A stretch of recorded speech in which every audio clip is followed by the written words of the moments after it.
All right. What's up, dude? We're live. What's up, Corey? I'm pretty excited about this conversation today, but it feels like, did we miss? Oh, that's right. I did the solo last week, which was interesting. It just came out, which, we went a little bit out of order. I got a few things mixed up with our show notes, but, everything's coming together. Coming together. Hey, Coming man, together. and any kind of new show, new format like this, it takes a little while to get everything going, but people are listening and the content has been really great. So if I don't know, you got to get on. You got to listen. You got to share this out because I listened to a few of the episodes. I was like, man, it's pretty good. It's pretty good. Yeah, dude. And look, we should see quite a spike because, I was just on Peter Shankman's podcast and it just came out. He's got the number one ADHD podcast, I believe, in the whole space, from what I understand. It's pretty cool. So that was a good conversation. It was interesting, right? Yeah. Anyway, he seems like a pretty cool dude. So what are we talking about? We're talking about actually closing the deal. Oh, man. Yeah. So look, it's not always be closing. It's not, you got to be a hardcore closer. It's not any of those things. It's, in fact, I would say it's the opposite of that. I think that, if people if you go in trying to close the deal, you're probably not going to close it because all you're thinking about is like the aftermath. You're thinking about whatever you're going to do with the money that you get from the deal. You've already spent the money on whatever right. And so you're jammed up, right? And then you don't close the deal. And now you're double screwed because you got your hopes up and you didn't make any money. And so people get it wrong, Callie. And, I think they've got to start waking up because this is just not how people buy anymore. They just don't. Yeah. And if you subscribe to this thought, you're putting yourself as a victim to what I call magical thinking. All right. It's a fantasy. It's the same thinking that people fall for in their marketing. They think that there's one simple trick, they're one tactic away, they're one strategy away from their business not sucking. When they don't have a good offer, they don't have a good website, or they don't have the ability to write good copy, they don't have good content, they don't have a good sales team. They want all these things and they think like, if I just use this one little new technique for marketing, bam, my business is going to be perfect. And salespeople think the same thing.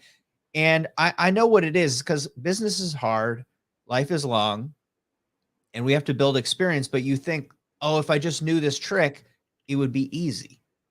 And I want everyone to just be happy that it's not easy, because then you wouldn't be in business, right? Some young buck would come right behind you. They just do exactly that one simple trick and you wouldn't have shit. But man, closing, everybody's obsessed with this. They don't realize that's like a point in a whole line of things before and after. But yeah, dude. It's like if somebody asked me, like, Corey, just tell me some closing methods, show me some closing techniques. Great, I'm happy to do that. But guess what, Callie? You're not going to be able to implement that shit because you don't have the other fucking steps. You can't just expect for me to give you a closing strategy and now you're a fucking killer in sales. That's not how it works. Yeah. It's like, oh, now I know presumptive close. I'm unstoppable. Like, right. Yeah, you and the other million people that know what a presumptive close is. Right. If you don't, you need to follow our group a little bit more closely. But that's not really what I'm talking about. But in reality, I think let's dial it into ADHD. I think people over focus on this and then they drop the ball on follow-up. They drop the ball on, they talk to somebody, they don't close right away, and then they kind of get their feelings hurt maybe, or they take it too personally, and they don't want to send that email or make that call when, Corey, we know it's going to take 5-6 times to build a relationship with somebody to even get them to where we need them to go, right? That's right. So what can we do? We put systems and processes in place. If you're the person that, and look, I've struggled with this all my life. If you're the person that says, well, I'm going to follow up 3 times and then fuck that guy if he doesn't want to respond, right? If you put systems and processes in place, then you may be able to follow up with him 38 times and not even have to think about it, right? Yeah. I mean, if you're following my strategy for nurturing, you're essentially going to follow up with them an infinite amount of times. Yeah. Till they say, absolutely not. Stop calling me. Stop emailing me or unsubscribe, whatever. I don't want to be in this group anymore. I don't want to listen to this podcast anymore. I want to unsubscribe to this YouTube channel. I want to do whatever. And all the places that I end up being, I don't want to be involved anymore. I don't want to win. They can walk away. But otherwise, there's lots of ways of following up, systematizing. That's what we've been working on for 6 months. All the different strategies of how do you make that lightweight? And this is going to be different for everybody. It's different for you than it is for me, but it's going to be different for everybody that's listening. And if you can use your powers to imagine what that process ideally would look like, and then you can get a system, whether it's like the VAs that you're working on, right? Yeah. Or this, or the automation that I'm working on, or the systems and processes that we've been kind of tweaking. So you don't have to remember, or you don't have to remember to forget. Right. Exactly. Yeah. But that's key because, for people like me and like you, like we need like, I don't have, I have one of my notes right here, but like, this is such a simple thing. And this doesn't have anything to do with closing, but sort of, right? This note, right? I use your system. As stupid as this may sound to people, I write down whatever I'm doing. I put it on my computer as much as I don't want to do that because I think that's stupid that I have to do that. But guess what? It works. If it works, and I'm going to close more deals if I do that one trick, because I'm not going to forget to email that most important person that otherwise I would forget. So I'll show you. I got lots of papers by my desk that look like this, right? Because I just write. I do a couple of things. I do write my power list. I do write down if I think of something that I need to do, instead of going and pursuing, checking that email, doing that thing. I write it down. And at the end of the day, I probably won't even have done all those things that have popped in my head, but I need to pop them out of my head. Okay, so I write them down and then I'll put them into a reminder list. But I write that one thing that I'm doing down right now. And I look at that and I just do that thing until it's done. There's no value in partially doing something. And this is kind of like closing, right? We need to close ourselves on the agreement that we've made with ourselves. I am going to do this thing, and confidence is built by meeting the expectations and obligations to ourselves, right? Yep, that's right. And once we can consistently do that, you'll realize that you're using your ability to focus, and then you're using that ability to get distracted and thinks of tangents and all that to just kind of remember. And we can go deeper into that strategy. But when we talk about closing, Corey, I think that people do this, and ADHD people do this too, is that you're supposed to move forward, but you end up talking to somebody about some bullshit. Yes, you're right.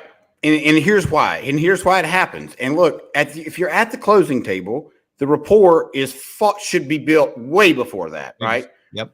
But people get nervous, right? If you and I are sitting down and we're getting ready to you're getting ready to sign the deal, and maybe the paper's in front of you, right? You have pen in hand, and you get distracted by somebody coming in the door or your assistant, and then we start talking, and now I get nervous because I'm like, fuck, he hasn't signed it yet. So I'm going to fill the time. I'm going to add more value to Callie right now so he signs that piece of paper.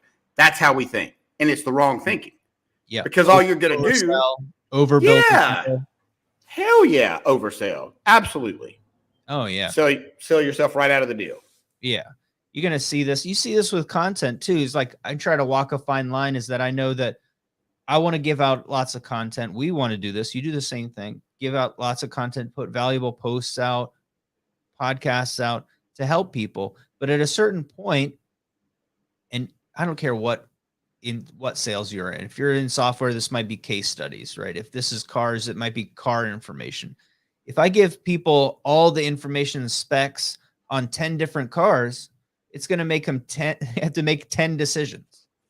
And then they actually have to make, if you're into math, it would be a factorial decision, because you have to compare every car to every other car. So it's a 10 factorial. And that's that equates to thousands of decisions. Okay. So what you've just done is you haven't given people choices. You've given them problems. You've given them homework. You create a lot of content. Well, now the people have to weed through that content. They have to devour that. And they're thinking in their head, okay, well, I've got to work through the value that Corey just gave me before I can move forward with Corey. Oh, he just told me something that was disruptive for my entire organization. So powerful. And I need to work through that before I can move forward with him. So unless you're very careful, providing value is always a great way to build rapport and build relationships. But when you give someone homework versus value, you're moving them farther away from closing. And a lot of people are doing this not because out of the spirit of giving or they want reciprocity. They're doing it because they're afraid to talk to people about money. They're afraid to push for the close. They're afraid to just say, hey, man, look, I gave away a ton of free stuff, and I know that you're probably looking at it and struggling to implement it and integrate it, but that's exactly what the program is for, is that with my help, I can guide you through all of that and make it really applicable to you instead of just being like, well, I guess they'll fill out that application form when they're ready. Right. Yeah, dude. And look, and in the link, I want to just kind of segue this a little bit. So the language too that you use when you're going through, let's just call that closing process, is very important. And when it's, when you feel like you need to close the sale, like whether it's you got bills, whatever it is, whatever the reason is, I promise you, your person can tell that you're freaking out inside. I promise you, like they know, they can feel it. And look, especially ADHD people are intuitive. We have a, I don't know what you'd call it. I guess intuition that's different. And it's a little bit more enhanced than I believe what normal people, because we can feel people's energy. Maybe everybody could do that, but I don't think that's the case. So anyway, so when you're using, you have to pay attention to the language that you use, right? Don't feel needy. Don't come to the closing table needing anything. Come to the closing table prepared to either do business or not do business, but be okay with either one. Because so far, you haven't gained or lost anything if you're at the closing table. You're still at ground zero, right? Mm-hmm. Nothing. So don't go in with fear, because what do you have to lose? Nothing. You haven't gained anything. I always think of this question that I initially heard car salesmen say, and the question is phrased differently for different industries, of course, but this is super powerful. What can I do to get you into a new car today? That is pretty powerful, actually. So what you're doing is you're putting the onus, the responsibility on yourself. What can I do to move you forward today? What can I do to do this for you today? And they would say, look, man, I'm just shopping around. You say, great. Well, no pressure here, but I do sell cars for a living, so I know a lot about all the cars that are on the lot. So if you want to look and save yourself some time, tell me what you're looking for, and I can help you find it just like this. It's hot out today. Why do you want to walk around with the kids? Why don't they sit inside, get a snack, get some drinks of water? Let's look at a couple cars. No pressure, but I also have all the keys, right? That was so good. But like, see, this is the same situation, right? This is like the person just said what they want. They want to look at cars, right? Okay, great. Right. Well, I know where they all are. This is a big lot, right? Tell me exactly what you're looking for, and I'll save you an hour, because looking on your own, it's going to take an hour to look at all these in the hot sun. Tell me what you want. We'll go right to those cars, 15 minutes, and you're out of here. Yeah. And that's it. And you could do, this is the same thing for everything. Is what did I just do? It wasn't a tactic or a trick. It was me asking what somebody needs so I can move forward in any direction, right? I want to move forward, because if the guy said nothing, get lost, bozo, I'd be like, great. I've just closed this, and now I have the rest of the day, or I have the rest of my time to go talk to somebody else who's not an asshole, because like, why are they there? Like, why did somebody hop on the phone with you to talk about your software or your service or coaching or your plumbing or your product or why did they show up to your business to do this? Why did they take the appointment? Why are you at their business? Why are they wasting their own time? They're not. You're wasting their time because you don't know what they need to be able to make a decision. And if they say it, it's probably not as clear, but it should be clear to you because you do the same thing over and over again. They're going to say something like, I just want to compare prices. It's like, great. Well, I am in this industry, so I know all the competitors and why people choose the different ones. So who have you been looking at? Right now, I just got information. Now I can just walk this through and be like, you know what? That software is fantastic. All of my bigger customers, they love it. They love it. I'll even tell you that right now, after everybody hits about $50 million, they quit our software and we actually help them transition into software just like that. But I don't know. You have a really great business here. I don't know. And I could be wrong. You're not at $50 million, are you? No, I'm at $5 million. Well, that's great. Because that's exactly where we sit in the market. So I love that. And I can tell you exactly why they're fantastic for businesses that you're going to grow into, and you're going to grow into that. But let's talk about what we're doing.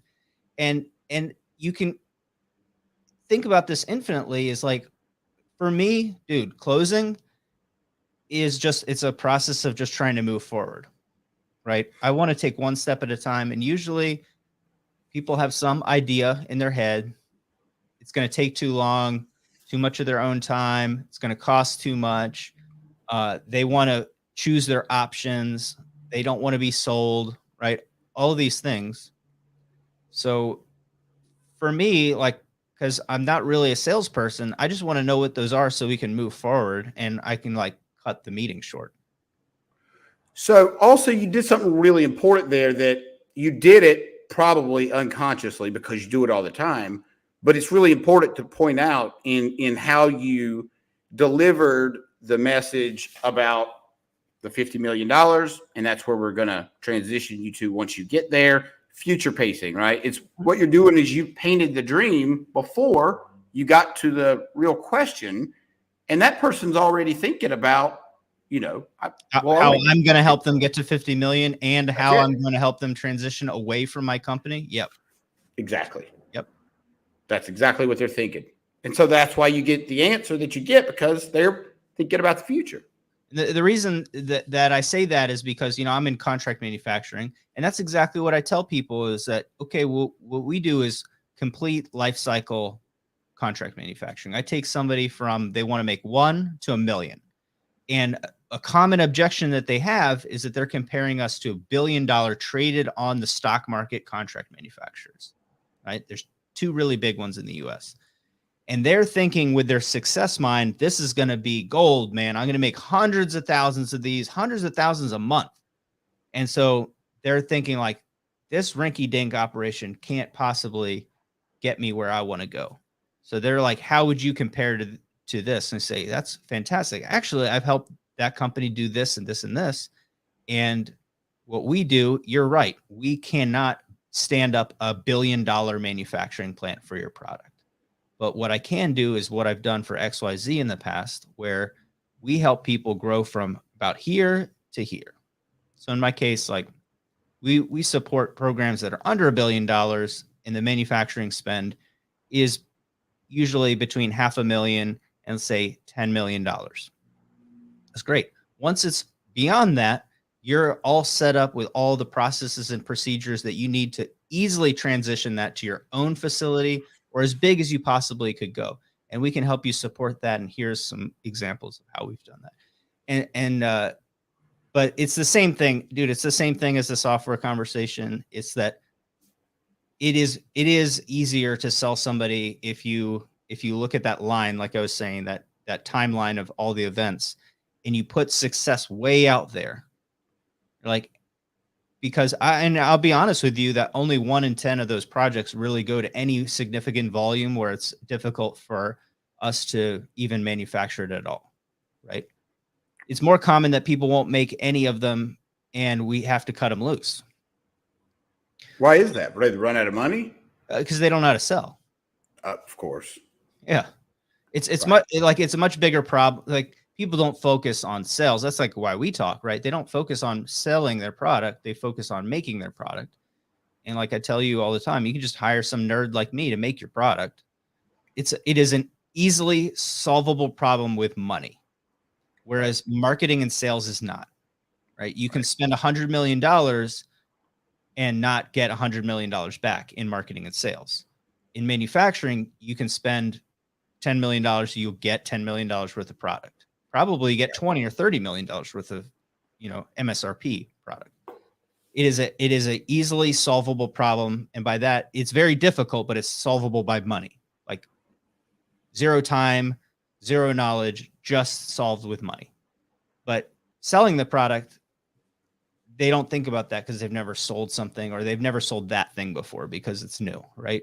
So you have to presume success and paint that picture of you with them as successful. I don't know what that would be for a car salesman, but we talk about with plumbers, right? All the time is being proactive instead of reactive, right? So painting that, like, safety, security, function, like, care and no risk. So you'd say, like, hey, if there's a really complicated problem, like your whole basement is flooded, like, we even work with people during natural disaster recoveries, and we partner with this company. If your tank explodes, you're covered by insurance, and then we have a team of drywallers and floorers and structural guys that come in, and we work with them, and your pipes will be better than they ever were before, because we'll get to do it from scratch. It won't be builder grade, it'll be pro grade. So, like, taking those concerns that are in the future and painting them of why you would want to take action in the present. Yeah, and it'd be like, it's like a Swiss Army knife, right? I mean, if you can be the go-to guy, then you're always going to be the guy, right? They go to you for anything, and that's one of the things you do really well, is that you just answer anything. They're like, well, if I know how to answer it, I'll answer it, whatever it is, right? And that's important. So anyway, yeah, dude. So this is really cool. Yeah, if you're having trouble closing, like it, you just got to think about your approach. You got to think about how you're handling the customer and how you're reading the customer, how the customer is reading you. Because if you don't think about those things, that's probably why you're falling on your face, if that's what's happening. Or maybe you're not doing a good enough qualifying the person. Because if you're getting a bunch of goose eggs, then you're not qualifying them correctly, most likely, which is not closing. For sure. I want people to use that tangential thinking, right? The thinking that has you hop from one idea or one logic to the next. I want you to think about that in this conversation. So use that power to, like, see into the future. Use that power to see into that person's mind and be able to paint a picture of what their life would look like in the present. So instead of getting distracted, you have to maybe tell that story a little bit better, because your brain's already hopped 5 hops, ahead. And if you start talking about, living in the future, flying cars and shit, you're going to sound like a crazy person. But if you can talk to them about what they want and how you're going to support them until they get it, you can start, I don't know, pre-answering those objections. I really think that tangential thinking is very creative, and it's a superpower of ADHD, is that you can think of causes. Like, if this happens, then this person will feel like this, and then I'll feel like this, and then this. But the problem is that you're down the road 10 steps, and then you say something, you forget what you're talking about, and you say that thing that's down there. So walk through this process. This is why people should be doing role playing and sales coaching. But if they can figure out how to read somebody and then walk them through those logic steps, boom, boom, boom, boom, boom, in a conversation, they're going to be an amazing closer. It's just, they need to set that time up with you and the people in the group, or their friends, or their colleagues at work, so they can actually walk through those conversations, so they can be really good and understand what we just talked about today. Dude, maybe I'll do a live role play. Maybe I'll do a live role play. That would be pretty fucking fun, actually. Yeah, bring a client on and do some live role play. I think that would be cool. Maybe I think that's what I'm thinking. Like, just how people could pop in and pop out, right? Or live. Right? That'd be cool. That'd be really cool. So anyway, we'll make that happen. Anyway, guys, look, if you haven't joined Sales Legends please do that. You could click on the button below. And that's all I got, bro. All right. Awesome. Let's close it out. Thank you, guys.